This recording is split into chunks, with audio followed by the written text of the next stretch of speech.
गुजर रही है अल्हम्दुलिल्लाह। एक गाय होती है तो महंगी हो गई है गाय। खाल वगैरह से इज्तनाब करना और ये दीगर फितरा ज़कात को अवॉइड करना। पिछले जो हमारे तजुर्बात थे वो ठीक नहीं थे, डेफिनेटली उसमें लोगों को नाराज़गी होती है। अगर आप इस वक्त मुत्तहदा में होते तो इस वक्त के मामलात आपके क्या होते? मैं तो राब्ता कमेटी का मेंबर था, मैं ख्याल यही रहता। कायदे तहरीक तो बन नहीं सकते थे, वो तो मार दिए जाते जो सोचने वाला भी। तो ऐसे पैर पकड़ लिए तरताब हुसैन साहब के जाके 2008 में कि आप शराब पीना बंद करें। फिर एजेंसी की मर्जी के बगैर हकीकी कैसे बन गई, PSP कैसे बन गई? रेंजर्स का ठाकुर फारूक सत्तार को कैमरे के सामने 20 कैमरों के सामने लेकर जाता है और वहाँ से एमक्यूएम पाकिस्तान बन जाती है। अच्छी खासी जिंदगी गुजर रही है, आपने अचानक से टिकट कटाया और पाकिस्तान आ गए। पहली प्रेस कॉन्फ्रेंस अपनी आखिरी बात समझकर कही थी। सब्सक्राइब करें और बेल दबाएं ताकि कोई खबर रह न जाए।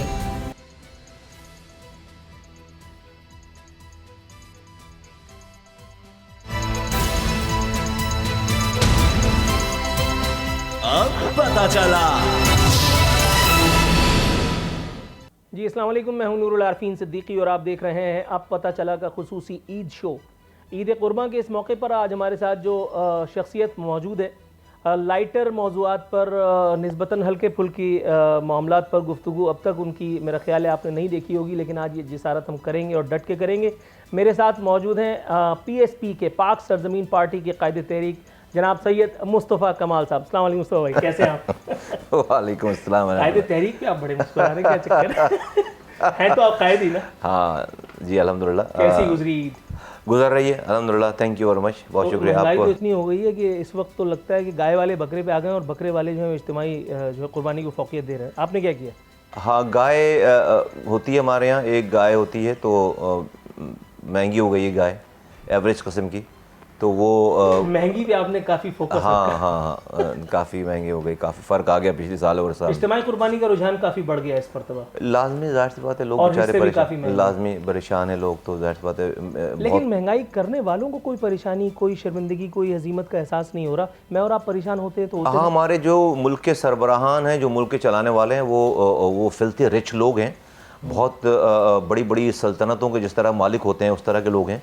उनको तो नहीं अंदाज़ा, नहीं फ़र्क पड़ेगा। उनकी अभी अगली 7 नस्लों को भी फ़र्क नहीं, अगर आज भी कमाना बंद कर दें तो अगली 7 नस्लों तक की उनको जो है ना कुछ करने की ज़रूरत नहीं भी, इतना पैसा लोगों के पास। घर वालों को कितना टाइम दे पाते हैं ईद पे, ईद कुर्बान पे, ईद मीठी ईद पे कितना टाइम देते हैं? वेल अब थोड़ा सा जो है वो टाइम मिल जाता है, इसलिए कि डेफिनेटली हम अपने लड़कों को भी, अपने कारकुनों को भी छुट्टी देते हैं ना कि भाई जाओ, हमारे तो खाले वाले जमा करने का रुझान है नहीं, तो ना हम फिर वो पैसे भी वो नहीं रहे। वो पैसे भी नहीं रहे। और नहीं, इससे पहले भी जब से हमने ये पार्टी बनाई है और हमने कभी ये हमने बाकायदा बात की, ये वाली बात की काम नहीं करना है, तो बकरे ईद पे जो है वो फ़ितर ज़कात भी नहीं जमा करते और यहाँ पर खाले नहीं जमा करते। तो हम बाकायदा साथियों को कहते हैं, लड़कों को कहते हैं कि भाई बिल्कुल अपने घर वालों के साथ ईद मनाओ, घरों में रहो और फैमिलीज़ में जाओ। तो जब वो फैमिलीज़ में चले जाते हैं तो फिर हमें भी टाइम मिल जाता है। तो ईद तो जो है वो घर पे गुजर जाती है, सुबह कुर्बानी होती है और फिर वो बारबेक्यू पार्टी वगैरह बच्चे नहीं, वो बारबेक्यू पार्टी वगैरह तो पहले तो नहीं, वो लेकिन मैं चूँकि अपने घर में बड़ा हूँ बहन भाइयों में, और तो छोटे बहन भाई तो नहीं रहा, तो बहनें आ जाती हैं बस पे जी। बच्चे वगैरह उनकी क्या मामूलात हैं? मामूलात नहीं करते ले जाने को नहीं, मुझे नहीं, वो उनकी माँ उनकी लुक आफ्टर करती है, उनको लेकर जाना होना कहीं हो, कंप्लीट फ्रीडम। हाँ, मेरे पास तो ये वाली जॉब ही नहीं है। अच्छा, ये खाल वगैरह से इज्तनाब करना और ये दीगर फितरा ज़कात को अवॉइड करना, ये पिछले वाक़यात से सबक सीख करके आपने किया या इसके पीछे कोई और? नहीं, डेफिनेटली पिछले जो हमारे तजुर्बात थे वो ठीक नहीं थे, डेफिनेटली उसमें लोगों को नाराज़गी होती है, बहुत सारे मसले मसाइल होते हैं और उसका जो तजुर्बा ठीक नहीं था सारा, और इस वजह से हमने उसकी अभी ज़रूरत नहीं समझी इस वाली बात की। अगर इस वक्त, अव्वल तो फजूल बात है अजम्पशन के ऊपर करना, लेकिन फिर भी अगर बात करें, अगर आप इस वक्त मुत्तहदा में होते तो इस वक्त के मामलात आपके क्या होते और पोजीशन क्या होल्ड कर रहे होते आप? नहीं, मैं तो राब्ता कमेटी का मेंबर था, मैं ख्याल यही रहता। कायदे तहरीक तो बन नहीं सकते थे, वो तो मार दिए जाते जो सोचने वाला भी फारिग हो जाता। तो इस वक्त अब तक मुत्तहदा में होता और जो कुछ चल रहा था तो पागल हो चुके होते, पागल खाने में होते। हाँ, सही बता रहा हूँ मैं। वो लोग तो नहीं है, वो मुस्तफ़ा वो क्या नाम है, फारूक सत्तार के पास भी जाते हैं मुलाकात के लिए, अचानक से अपना भी लेते हैं। हाँ, फिर मुकर भी जाते हैं कि मैं तो नहीं हूँ। इसमें आरफिन भाई ऑन अ सीरियस नोट ना, हमने हर चीज़ को दिल से किया है, हर काम को, और जैसे कि ना डूब कर किया है और ईमानदारी से किया है। तो जिनकी आप बात करें ना, उनके लिए उनका मसला नहीं है ये, उनको उनके लिए बहुत नॉर्मल सी बात है सारी चीज़ें, इसलिए कि उन्होंने उसको फील नहीं किया।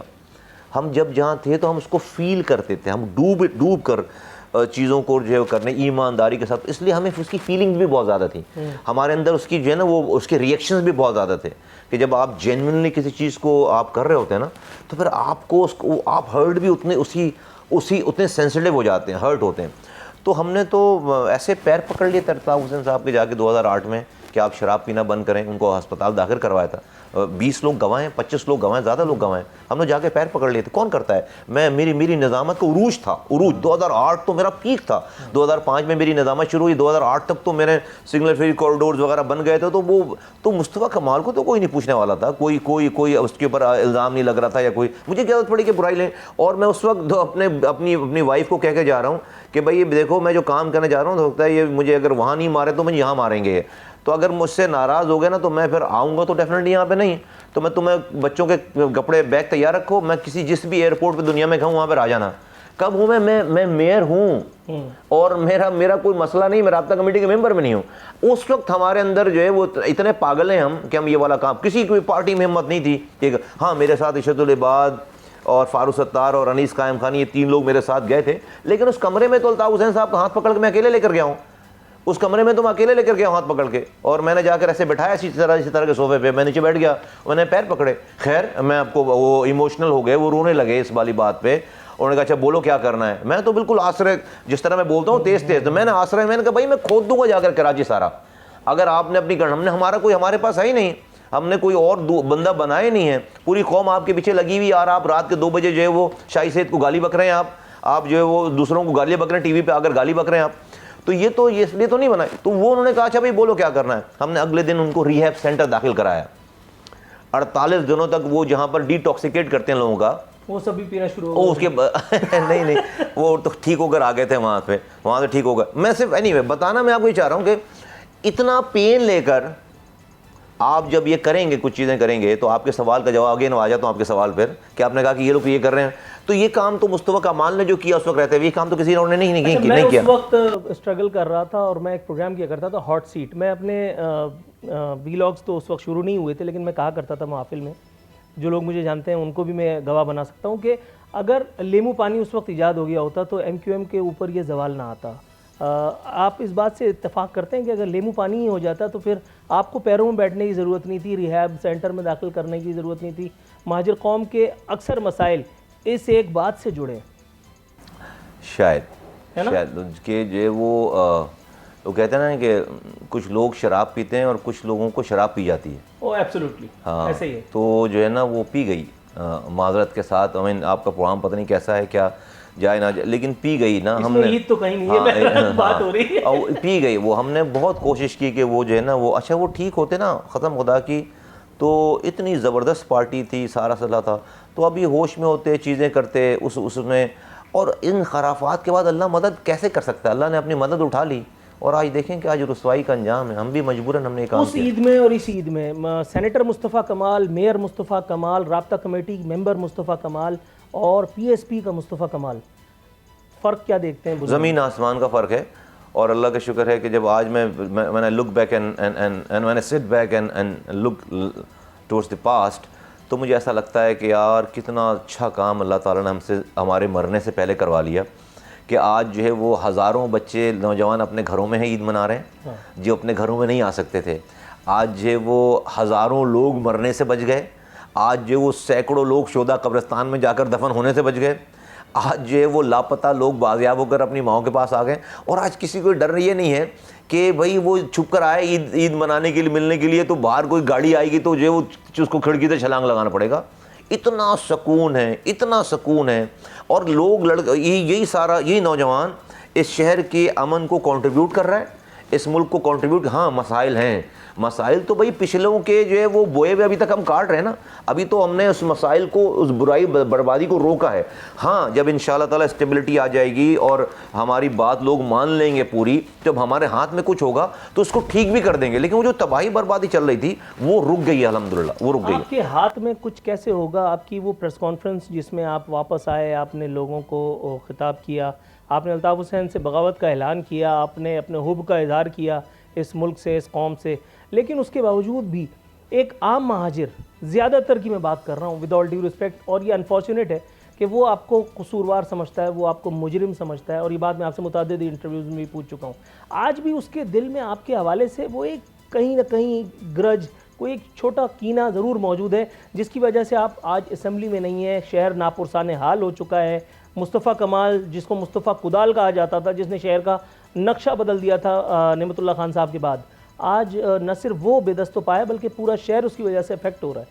आरफिन साहब, अगर तो ये मेजॉरिटी जिन लोगों की आप बात कर रहे हैं वो होते हैं ना, तो मैं अपने घर से निकल कर यहाँ तक नहीं पहुँच सकता था। मैं अभी चंद दिनों पहले लांडी कोरंगी में NH 240 का इलेक्शन हुआ। हमारे पास पोलों पे लगाने के लिए झंडे नहीं थे और पैसे नहीं थे, तो हमने तो जो है वो अपनी अफरादी क़ुव्वत को दरवाज़े खटखटाने पे लगाया ना। हमने हज़ारों मुहाजिरों के, और वो 99.9999% मुहाजिरों का इलाका है लांडी कोरंगी। हमने, हमारी ख़वातीन ने, हमारे नौजवानों ने, हमारे बुज़ुर्गों ने हज़ारों दरवाज़े खटखटाए अकेले, एक एक दो दो लोग मिलकर। एक मुहाजिर घराने ने भी हमारे किसी आदमी के ऊपर ऐसे दरवाज़ा बंद नहीं किया कि जाओ तुम मुस्तफ़ा कमाल के आदमी हो, चले जाओ यहाँ से। I swear upon God.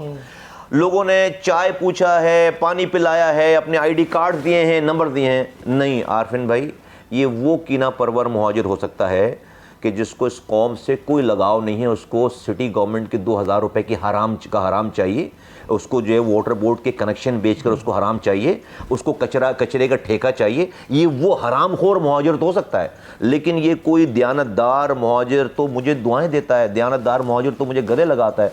और ये NH 240 का इलेक्शन हम जीते हैं, मेरे पास 13,927 वोटों का रिकॉर्ड है। हम तो जब 2018 के इलेक्शन हारे हैं तो हमने तो अपना सिस्टम बनाया ना फिर कि भाई ये तो ड्रामा चलेगा। हमने तो एक इतना जदीद सिस्टम बना लिया कि एक भी वोट मुझे पड़ेगा तो मेरे पास उसका जो है वो रिकॉर्ड है। मैं नाम, टेलीफोन नंबर, उसका ID कार्ड नंबर, उसकी जगह, उसने किस बूथ पे वोट डाला है, मैं आपको 13,927 लोगों को एक मैदान में लाकर खड़ा करके प्रूव कर सकता हूँ। बिल्कुल ऐसी बात नहीं है, ये एक मिथ है, परसेप्शन। हाँ, लोगों ने शुरू में ये बात ज़रूर की, पहला साल गुजरा, दूसरा साल गुजरा, पहले तो मुझे गद्दार कहते थे। हाँ। ये तो आए हैं जो है वो, उनके दिमागों में था कि ये गने लेकर आएंगे, ये ट्रकों पर आए होंगे, ये लोगों को मारेंगे, ऑफिस पे कब्जा करेंगे, घरों पे जाएंगे। आरफिन भाई, एक ऑफिस कब्जा नहीं हुआ, एक लड़के के घर पे पुलिस नहीं गई। हमने तो मुहाजिरों को 550 माओं में से 550 माओं को उनके बच्चे ला कर दिए। सारे मुहाजिर हैं, सारे लापता थे। आज लोग अपने घरों में, इवन के MQM के लोग आज अपने घरों में सो रहे हैं। तो ये मुस्तफ़ा कमाल और उसके कारकुनों की कुर्बानियों का नतीजा है। तो ये परसेप्ट, और फिर 6 सालों में अल्लाह ताला ने जो दूसरे लोग मुहाजिर नाम की माला जपने वाले, उनको अल्लाह ने एक्सपोज कर दिया ना, वो भी लूडो खेलने में लगे हुए, अल्लाह का शुक्र है। उसमें भी आपका कोई कंट्रीब्यूशन है? हाँ, नहीं, हमारा ये तो है कंट्रीब्यूशन कि आज उनको लूडो खेलते हुए दिखाया जा रहा है, तो हमारी वजह से दिखाया जा रहा है। वरना ही तो बड़े बड़े नकाब चढ़े हुए थे ना इनके चेहरों पर। अल्लाह ताला ने हमारे जरिए इन नकाबों को नोचा है। अच्छा, फरागत दस्तयाब होती है तो पहली फुर्सत में क्या प्रायोरिटी होती है, क्या करते हैं? कुछ नहीं, जो है वो किसी दोस्त के पास, कोई एक आध 2-3 ही दोस्त हैं, तो उनके पास गए, बोलो भाई कोई खाना बना लो, अच्छा सा, क्या खाएगा भाई, बोलो कुछ बना लो, इस तरह की कढ़ाई बोल दिया, या कुछ पढ़ना, कुछ सुनना। हाँ। मौसीकी वगैरह कुछ? मौसीकी नहीं, पढ़ने के हिसाब से हाँ, एक टाइम पे 10 किताबें शुरू हुई हैं, और वो ऐसे मेरे बिस्तर के लेफ़्ट राइट पे जो सारे वो हैं, जहाँ बैठता हूँ उधर ऐसी थप्पी लगती चली जा रही है, ऐसी वो बढ़ती ऊंची होती चली है, और दिमाग में आता है कि इसको पढ़ना है, सबको पढ़ना है। और हर के एक 10-10, 12-20, 3-3, 4-4 किताबें शुरू हुई हैं, और उसके कई पेजेस जो है वो पढ़कर उस पर निशान लगा के उस पर छोड़ रखा है। टाइम आएगा इंशाल्लाह ताला सबको पढ़ो। मौसीकी से शगफ कभी रहा नहीं? रहा है। अब टाइम नहीं मिलता, रहा है, बहुत रहा है। मौसीकी में क्या सुना? जगजीत सुनते थे, किशोर सुनते थे, मेहदी हसन, जगजीत सुनते थे। जगजीत की सबसे अच्छी गज़ल कौन सी लगती थी किसी वक्त में? बहुत सारी जगजीत की सारी तो फिर दूर नहीं, कौन आएगा यहाँ, कोई ना आया होगा, हवाओं ने बजाया। मतलब तन्हाई पसंद आदमी है मैं, यस शायद। तो फिर सियासत में क्यों? इबादत समझ कर, ये काम अल्लाह मुझे काम ही इबादत समझ करके तो सिंध के हुक्मरान भी कह रहे हैं कि हम भी इबादत समझ करके 240 बसें दी हैं 14 साल। पता चल जाएगा जब सबने मरना है। सबसे दुनिया की अच्छी उम्मीद क्या है? मौत। मुझे अगर आप मुझसे पूछें कि भाई जो वो सबसे अच्छी उम्मीद क्या है, उम्मीद मैं कहता हूँ मौत। मैंने भी मरना है, जरदारी साहब ने भी मरना है। मरना ही मरना है, और एक गरीब आदमी ने भी मरना है और मुल्क के हुक्मरान ने भी मरना है। इसके अंदर किसी का कोई बस नहीं। और उसके बाद ना तो उसका प्रोटोकॉल जाएगा उधर, ना जो है वो उसको एजेंसियां जो सपोर्ट करने वाली है वो जाके खड़े होंगी, ना जो है वो। तो ये इतनी ज़बरदस्त चीज़ है। तो आप जो सवाल कर रहे हैं इसका पता चल जाएगा थोड़े दिनों में इंशाल्लाह। अच्छा, एजेंसियों पे हम फ़ौरन उंगली उठाते हैं, एजेंसी का सपोर्ट बुरी बात है? नहीं एजेंसी पाकिस्तान नहीं, पाकिस्तान की अच्छी चीज़ों की सपोर्ट करनी चाहिए उनको। अच्छा, एजेंसी ही ने मुत्तहदा को लॉन्च किया? कहते हैं लोग उस वक्त, हम तो जो है वो डेफिनेटली छोटे थे होंगे बहुत, और हमें नहीं इसकी कहते हैं बस ज़िया उल हक साहब के हमारे, लेकिन डेफिनेटली। लेकिन फिर लोगों के जहन में दोबारा वही सवाल भी तो आता है कि फिर एजेंसी की मर्ज़ी के बगैर हकीकी कैसे बन गई, पीएसपी कैसे बन गई? एजेंसी में होना या एजेंसी का होना कोई बुरी बात? देखिए, मैं हकीकी के बारे में तो जो है वो आप और हम सब लोग एक माजी है, एक जानते हैं। पीएसपी के बारे में मुझे जो है वो मैं अपनी बात कर सकता हूँ। देखिए, मैं तो रोज़ाना कहता हूँ, मैं हर टॉक शो में कहता हूँ, हर प्रेस कॉन्फ्रेंस के मैं, मुस्तफ़ा कमाल जो वो सुबह दोपहर शाम बात करता होगा एजेंसियों से, लेकिन मुस्तफ़ा कमाल एजेंट नहीं है। अच्छा भाई, क्यों नहीं बात करेगा? ये जो 525 नौजवान लापता बाजियाब होकर आए, अब्दुल सत्तार ईदी के पास तो नहीं थे, हैं? रमज़ान छिपा के पास तो नहीं थे। सही है। तो मैंने एक नैरेटिव दिया ना, मैंने किसी को तो समझाई होगी ये बात कि भाई ये जो आपको कोई गाली बक रहा है, आपको गाली इसलिए बक रहा है कि आप जो उसके 10 बंदे मार के फेंक दें, उसको 10 लाशें चाहिए अपने कारकुनों की, इसीलिए आपको गाली बक रहा है। तो आप 10 लाशें देंगे तो 100 बंदे बनाएगा वो। तो ये बात किसी ने तो समझाई होगी, ये बात किसी ने से तो की गई होगी। तो बिल्कुल मैं रोज़ाना इसलिए कि भाई उनकी इन्वॉल्वमेंट है, लाइक एवरीबडी से लोग। लेकिन ये कोई बताए कि भाई मुस्तफ़ा कमाल को एजेंसियां लेकर आई या मुस्तफ़ा कमाल को एजेंसियों ने बनाया। नहीं, मुस्तफ़ा कमाल 2013 में छोड़ कर गए हैं। 2013 में आप उस पर 2013 का इल्ज़ाम नहीं लगाते, आप उस पर इल्ज़ाम लगाते हैं 2016 का। तो भाई मुस्तफ़ा कमाल कितना पागल आदमी कि जब सेनेटर है और एमक्यूएम की राब्ता कमेटी के मेंबर है, तो एजेंसियों का आदमी तो मुझे उस वक्त बनना था ना रहते हुए। मैं एमक्यूएम छोड़कर एजेंसियों के किस काम का हूँ?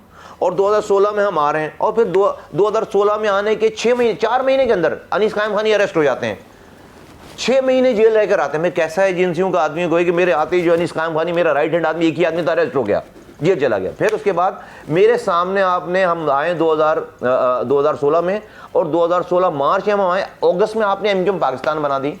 तो भाई अगर मैं एजेंसियों का लाया हुआ आदमी हूँ और मेरी पार्टी एजेंसियों की है, तो मेरे आगे एमक्यूएम पाकिस्तान कैसे बननी चाहिए थी? नहीं बने।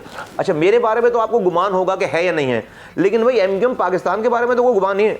कैमरे के सामने ठाकुर लेकर जाता है फारूक सत्तार को है, और कैमरे के सामने सुबह लाकर वापस कहाँ लेकर जाता है, और सुबह लाकर एमक्यूएम पाकिस्तान बनाकर छोड़कर जाता है। ऐसी है ना आफरीन भाई, मैं कोई अपनी तरफ से तो कोई बात नहीं कर रहा ना। 22 अगस्त की शाम में प्रेस क्लब के सामने से रेंजर्स का ठाकुर फारूक सत्तार को कैमरे के सामने 20 कैमरों के सामने लेकर जाता है।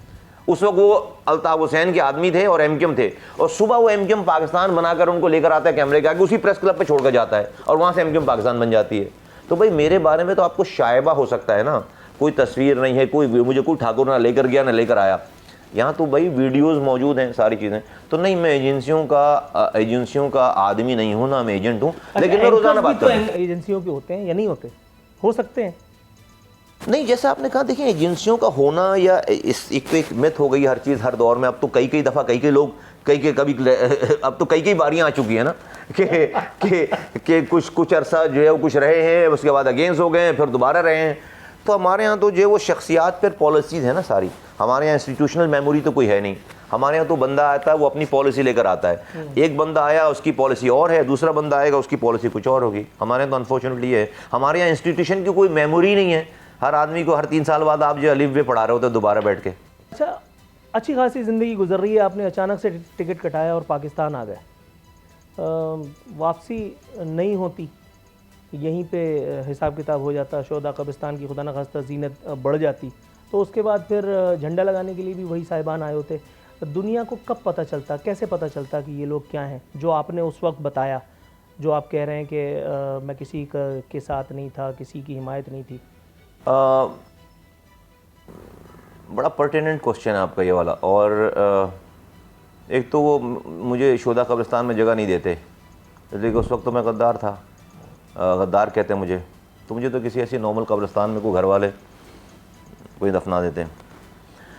लेकिन दुनिया को पता चल चुका होता, इसलिए कि हम तो बस ये दुआ करके आए थे कि अल्लाह ताला एक दफ़ा मुझे बस बोलने का मौका दे दीजिए बस। और हमने अपनी वो पहली प्रेस कॉन्फ्रेंस अपनी आखिरी बात समझकर कही थी। घर से निकलते वक्त जब बच्चे रो रहे थे तो उनको ये बोल कर आए कि रो मत, मैंने ये नहीं कहा रो मत, मैं मारा नहीं जाऊँगा, मुझे कुछ नहीं होगा, मत रो, नहीं, मैंने कहा कि भाई रो मत, हमारी मरने के बाद अच्छी जगह मुलाकात होगी। I could not have told them कि जी रो मत, मैं मारा नहीं। हर जवाज मारे जाने का दुनियावी तौर पर मौजूद था, तो मैं उनको ये नहीं कह सकता था कि चुप हो जाओ, मुझे कुछ नहीं होगा, नहीं, मैंने उनको ये कहा कि चुप हो जाओ, मरने के बाद हमारी अच्छी जगह मुलाकात होगी, हमारी अच्छी जगह। तो ये एक तो मैं कह के आया था उनको। तो यहाँ पर मैंने जो पहली प्रेस कॉन्फ्रेंस की है उसको मैंने अपनी आखिरी बात समझकर की है कि आज कुछ रखना नहीं है, आज कह देना है सब कुछ। और ट्रस्ट मी कि मैं इतना लाइट फील कर रहा था उस 3.5 घंटे की प्रेस कॉन्फ्रेंस के बाद, कैसे कि मैं हवा में उड़ रहा हूँ, मैं हवा में उड़ रहा हूँ। मेरे दिल पर इतना बड़ा बोझ था, ऐसा कोई किसी ने पत्थर उठा दिया है।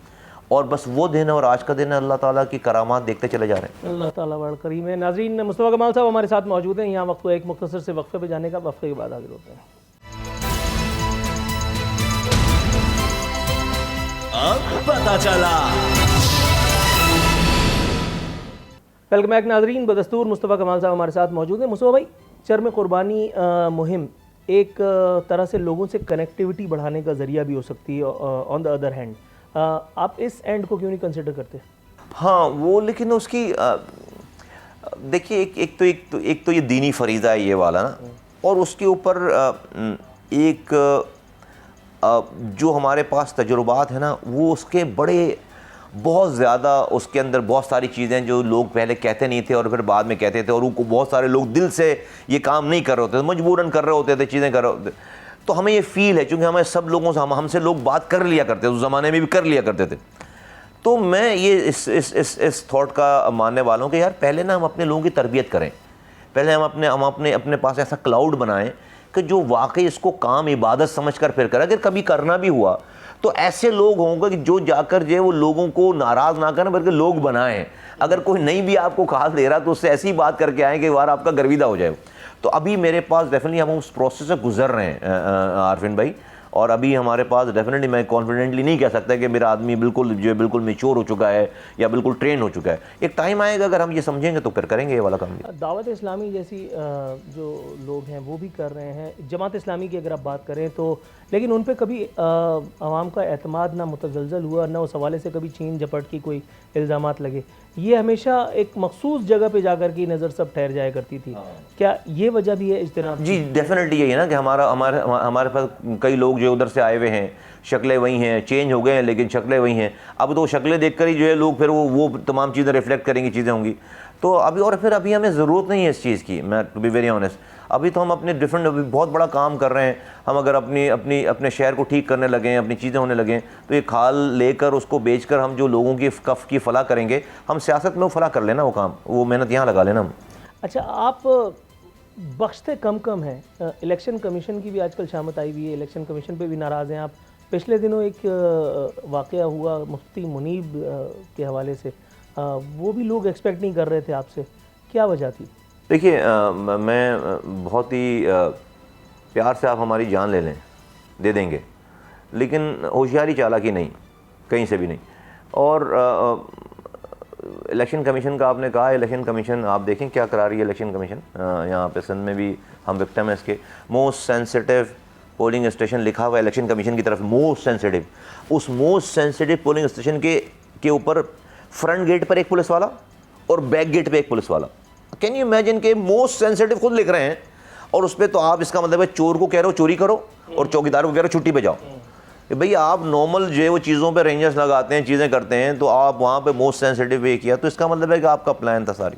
दूसरी बात ये कि उन्होंने इलेक्शन कमीशन ने हमें गोली लगी, हमारा साथी शहीद हुआ, मुस्तफ़ा कमाल को, चेयरमैन को गोली लग गई, मेरे सेंट्रल कैबिनेट के आदमी को, एक्स MP को गोली लग गई, और इलेक्शन कमीशन का एक आदमी जाकर रात में हमारी FIR कटवा रहा है।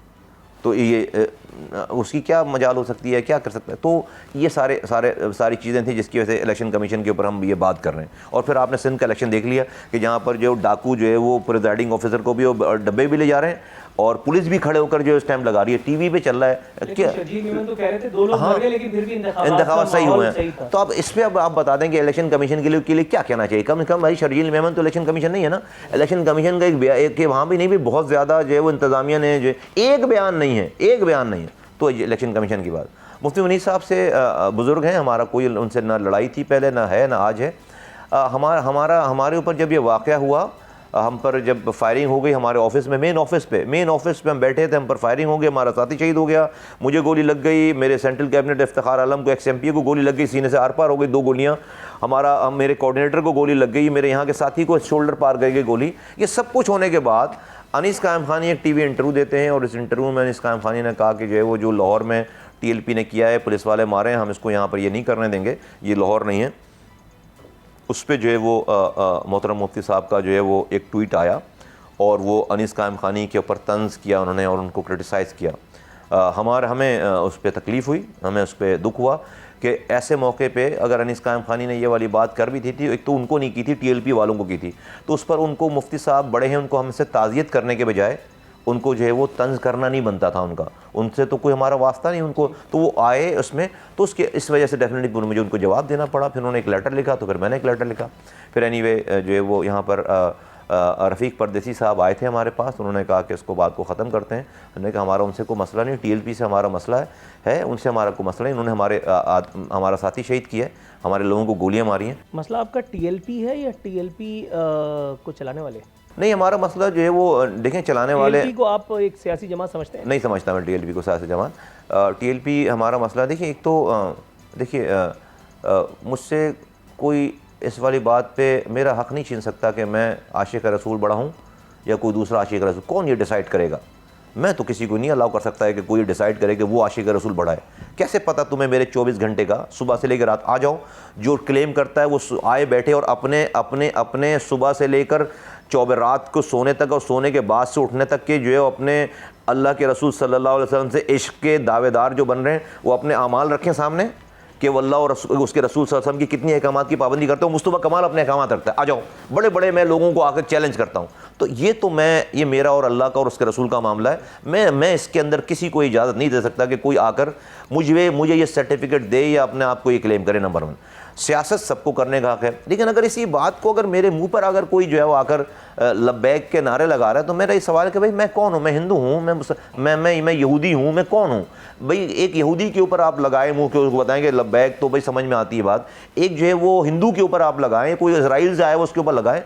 मैं तो इसी मुल्क का पाकिस्तानी हूँ, मुसलमान हूँ, अल्लाह के रसूल सल्लल्लाहु अलैहि वसल्लम को मैं आखिरी नबी मानता हूँ, ख़ातिमुन नबीन मानता हूँ। मेरे अमाल ऐसे नहीं है खुदा न खास्ता कि मैं कोई और आपको इस तरह की कोई मेरे ऊपर हो। आप मेरे मुंह पर नारा कैसे लगा सकते हो? नंबर 1। नंबर 2 ये कि अच्छा भाई ये भी कर रहे हैं तो आपको गोली चलाने का तो बिल्कुल जो है वो हक़ नहीं है।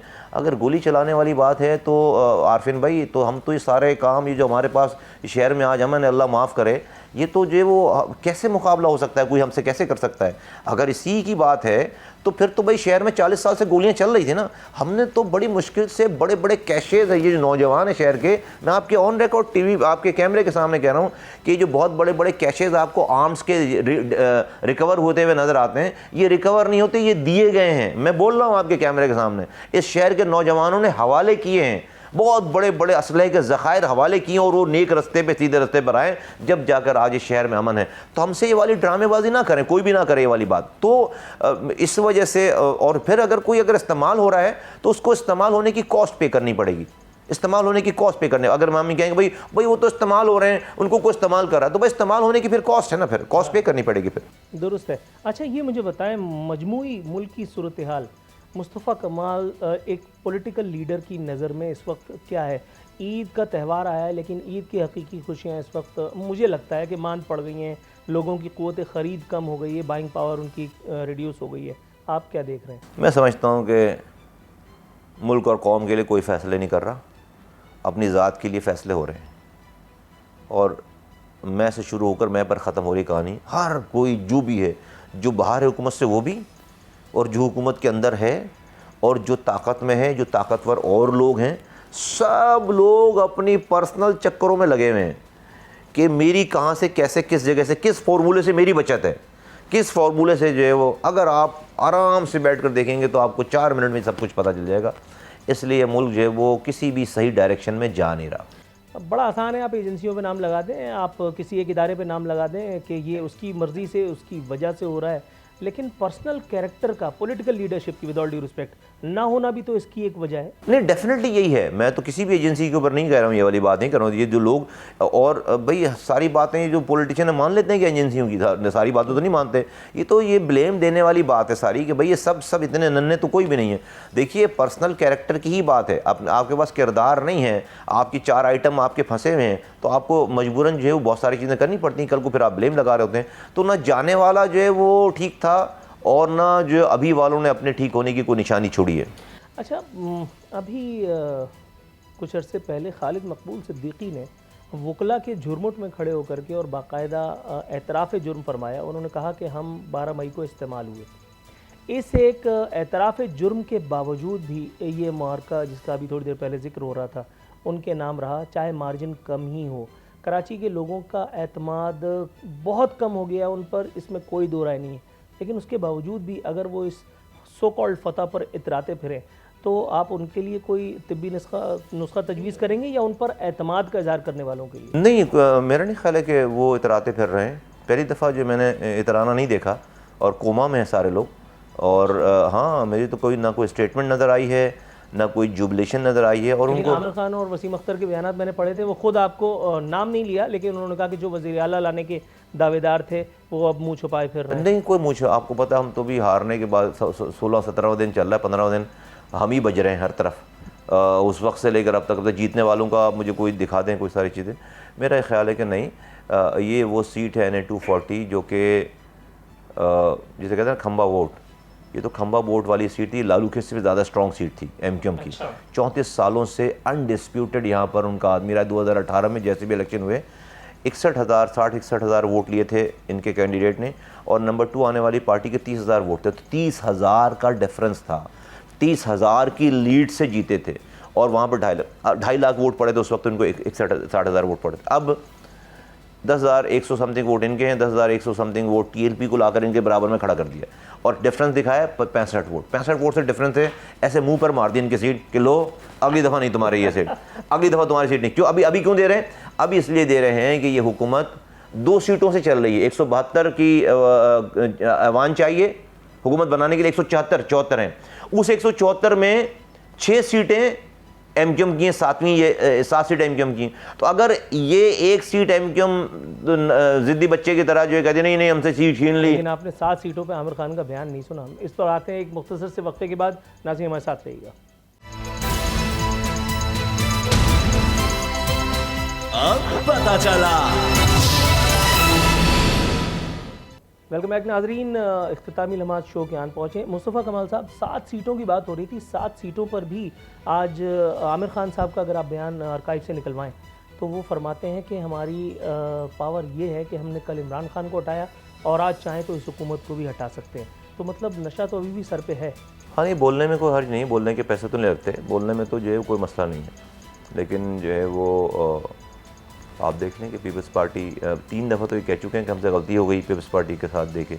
अभी इस पिछले 3 महीने में 3 बयान तो आ चुके हैं। अभी ये जो बल्दियाती इलेक्शन में 3 दिन पहले, उसके बाद 1 दिन में 3 प्रेस कॉन्फ्रेंस की है MQM ने, और वो मरसिया पड़ा है, वो रोना गोना, वो पीटना, वो सीना को भी शुरू की है कि वज़ीर बीच में डाल दिया, फजलुर रहमान साहब को डाल दिया।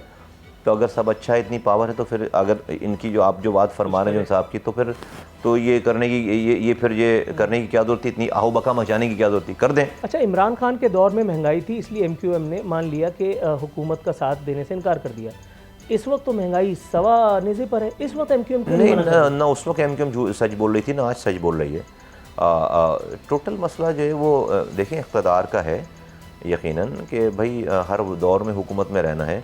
इमरान खान गिर रहे थे, हवाएं उनके ख़िलाफ़ चलना शुरू हो गई थी, तो इमरान खान को छोड़ दिया। ये सिस्टम बन रहा था, इसमें इस जहाज़ पे चढ़ गए, ये गिरने लगेगा, अगर बाकी बच गए तो उसको भी छोड़ेंगे, किसी और सेक्टर में जाएंगे। हर दौर में हुकूमत में रहना MQM की ज़रूरत है। लेकिन इमरान खान ने बहुत सारी चीज़ें बदल भी दी हैं। सोशल मीडिया को जिस तरह से इमरान खान ने इस्तेमाल किया, उसको एक आर्ट की शक्ल दे दी, वो कोई और नहीं कर सका। मरीम नवाज़ ऑल्दो उन्होंने इनिशिएट किया था इसे एक ट्रेंड को, लेकिन वो भी अब बहुत पीछे नज़र आती हैं। और सोशल मीडिया जब आप खोलते हैं तो आपको ज़हनी तौर पे तैयार रहना पड़ता है कि पीटीआई के जो वोटर सपोर्टर्स हैं वो अपने तौर पर जो बिगुल बजा रहे हैं, आपने उसको सुनना है।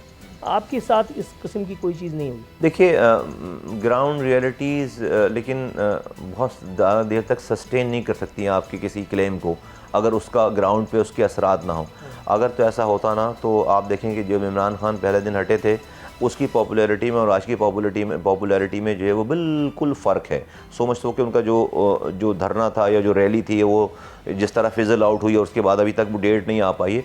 तो हर दिन के गुजरने के साथ देखें, अगर आपके पास सब्सटेंस नहीं है, रियलिटी नहीं है, तो कोई प्रोपेगेंडा आप कितनी देर तक सस्टेन कर सकते हैं, एक बहुत बड़ा क्वेश्चन मार्क है आरफिन भाई। और उसके टाइम के साथ साथ वो चीज़ें, चाहे वो आप उसको आर्ट बना लें, वक्ती तौर पर उसका असर होता है, लेकिन उसके बाद ख़त्म हो जाती है बात। जिस चीज़ को मैं समझता हूँ कि इमरान खान साहब के पास जो पॉपुलैरिटी थी और है, उसको अगर वो इस मुल्क में रिफॉर्म्स के लिए इस्तेमाल करते, बड़े बड़े फ़ैसले करते, मुश्किल फ़ैसले करते, जो उनके पास जो अपॉर्चुनिटी थी, इस्टेब्लिशमेंट उनके साथ थी, कोई सियासी जमात सारी अपने नैब के केसेस भुगत रहे थे, वो बल्दियाती रिफॉर्म्स करते, वो पुलिस रिफॉर्म करते, वो इख्तियारात और वसाइल वज़ीर आला से निकाल कर गली कुचों में लेकर आ जाते, वो NFC अवार्ड के साथ साथ PFC अवार्ड देना शुरू कर देते। तो ये बहुत सारी हेल्थ और एजुकेशन के रिफॉर्म्स करते। तो ये बहुत सारी चीज़ें जो हैं वो इस मुल्क में उनके एसेट्स बन जाते, उनकी जो है स्ट्रेंथ बन जाती। अनफॉर्चुनेटली इन सारे टाइमों में उन्होंने कॉम्प्रोमाइज़ किया, इतना कॉम्प्रोमाइज़ किया कि हम सिंध के रहने वाले हैं, हम सबको पता है कि 3.5 साल इमरान खान से आपकी हुकूमत जो जरदारी साहब की वजह से चली है। एक टोटल जो है वो साइलेंट किस्म का एग्रीमेंट था, साइलेंट किस्म का खामोश एग्रीमेंट था कि हमसे मुंह से फायर करेंगे तो हम तुम्हें यहाँ टच नहीं करेंगे, तुम हमें वहाँ टच नहीं करना। कि और आप देखें कि नहीं हुआ। और उनको ये ख़तरा था कि जिस दिन जरदारी साहब को प्रेस किया ज़्यादा तो जाकर अगर नवाज शरीफ से मिल जाएंगे तो हमारी हुकूमत ख़त्म हो जाएगी। आखिरी 24 घंटे के जो ट्वीट्स अब लीक हो रही हैं, वो जो मलिक रियाज साहब के ज़रिए जो चीज़ें जो है वो भेजी गई हैं, चीज़ें आई सारी, सबको पता है कि भाई 24 घंटे पहले वो उनको ये कह रहे थे कि आओ मिलकर हुकूमत बनाते हैं, नवाज शरीफ का साथ छोड़ दो। तो वो आप और हम इसको फील कर सकते हैं कि हम सिंध के रहने वाले हैं। पीपल्स पार्टी 13 सालों से यहाँ पर जो जुल्म ढा रही है, उस जुल्म का इमरान खान साहब को कोई एहसास ही नहीं था और उनके साथ मिलकर हुकूमत बना रहे थे।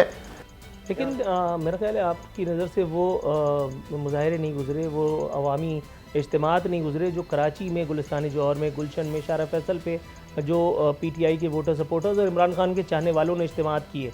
तो इन लोगों ने सरफ नज़र किया इमरान खान की बेवफाई को? या देखिए, मैं समझता हूँ कि जो है वो, मैं कहना नहीं चाहता, सख्त बात हो जाएगी, मैं आगे गुजरता हूँ। मैं समझता हूँ कि लोग जो हैं वो MQM और जरदारी साहब और पीपल्स पार्टी और तमाम लोगों को जब देखते हैं तो उनको जो है इमरान खान अच्छा लगने लगता है। ठीक है, ज़रूरी नहीं कि इमरान खान वो उनकी सोच समझ यहाँ से जो है वो फारिग हो चुकी होती है कि ये आदमी भी अच्छा करेगा नहीं करेगा, लेकिन इनको देखकर वो इतने भयानक चीज़ें आ जाती हैं उनके दिमागों में कि भाई कहता भाई ये बेहतर है। तो इस वजह से शायद वो है। लेकिन आप देखिए कि उसी इमरान खान साहब के जलसे को हमने काउंटर किया यहाँ पर जो कराची के हवाले से, और हमने ख़वातीन का जलसा, सिर्फ ख़वातीन के जलसे से जवाब दिया, जलसे से, और औरतों के जलसे से। इस दौर में ख़वातीन को निकाल कर बाग़े जिना में भरना, और उस पार्टी का जिसके पास अभी जो है कोई सरकारी निज़ाम नहीं है, तो मैं समझता हूँ कि ये भी एक चेहरा है, ये भी एक पिक्चर है कि PSP ने जो है वो इमरान खान के उस जलसे को काउंटर, ताकि ये भी लोग हैं ना, वो भाई बता रहे हैं कि भाई हम नहीं, आपकी बातें जो लोग कर रहे हैं वो ठीक नहीं है, आपने कराची के लिए कुछ नहीं किया।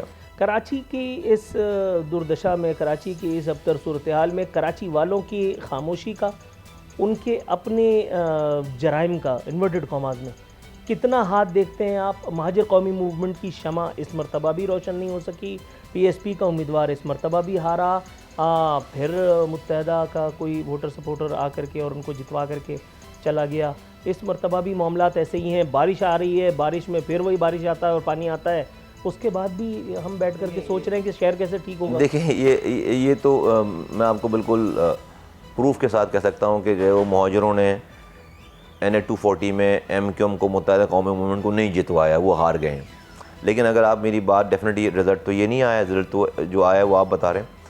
तो ये जो 2018 का स्क्रिप्ट था ना, उसकी आखिरी किस्तें चल रही हैं। तो 2018 की स्क्रिप्ट की आखिरी किस्तें हैं, इसको बर्दाश्त कीजिए ये ड्रामा फ्लॉप हो गया, लेकिन अब ये किस्तें तो बन गई ना भाई, ये किस्तें तो बन गई ना। ये एक पेपर लिखा जा चुका, उसके हदायतकार, एक्टर, ये वो, तो अब ये आखिरी किस्तें चल रही हैं। 2023 में नया स्क्रिप्ट होगा, नया ड्रामा होगा। घर बनाया हो, कोई मकान तामीर किया हो और आपके सामने उसकी ईंटें कोई निकाल के ले जा रहा हो तो दुख होता है। इस शहर को जिसमें मैं बैठा हूँ, इसको नेमतुल्लाह खान के बाद आप वो दूसरे आदमी हैं जिसने बनाया। इख्तिलाफात से कता नज़र, आप दोनों की पॉलिटिकल अफिलिएशन से कता नज़र, बहुत सारे लोग आपके इस किरदार के बिल्कुल मानने वाले हैं। कैसा लगता है उस शहर को जिसमें आपने फ्लाईओवर्स बनाए, जिसमें पार्क्स लगाए, जिसमें सारा ये सब काम किया, स्कैनिया बसेस वगैरह आई, यूटीएस बसेस आई, उसको बर्बाद होते अपनी आंखों के सामने देखना और फिर कोई आपकी यानी सुने भी ना, आपसे एडवाइस ना ले, क्या लगता है? मैं जब गाड़ी में सफ़र करता हूँ तो मैं बाहर नहीं देखता शीशे से, और मैं देख नहीं सकता, इसलिए कि जो है वो मैं इसको एक्सप्लेन ही नहीं कर सकता कि कितना तकलीफ़ दे। मेरे सामने वो सब सारी रातें, वो सब चीज़, सारा मंज़र कि कितना क्या कुछ लगा है, क्या कुछ कुर्बानी दी गई है, क्या कितनी रातें लगी हैं।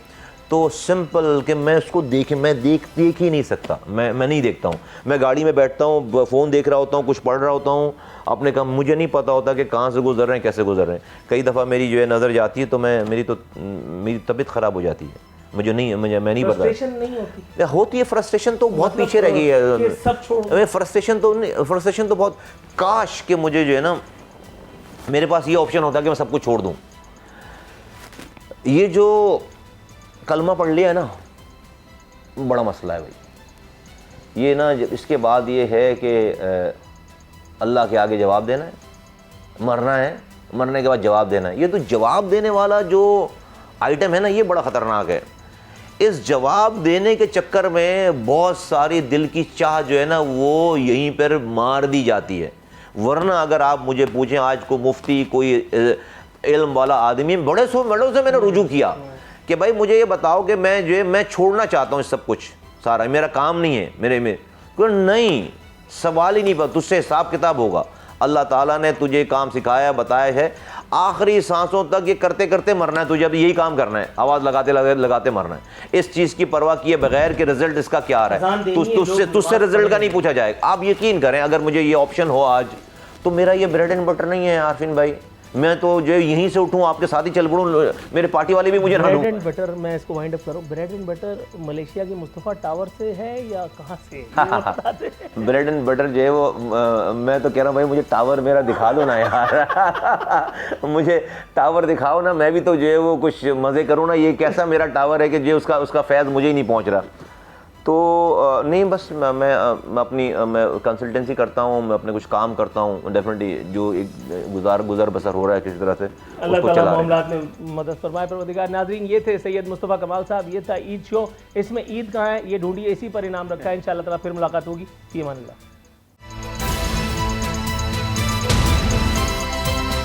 अब पता चला। सब्सक्राइब करें और बेल दबाएं ताकि कोई खबर रह न जाए।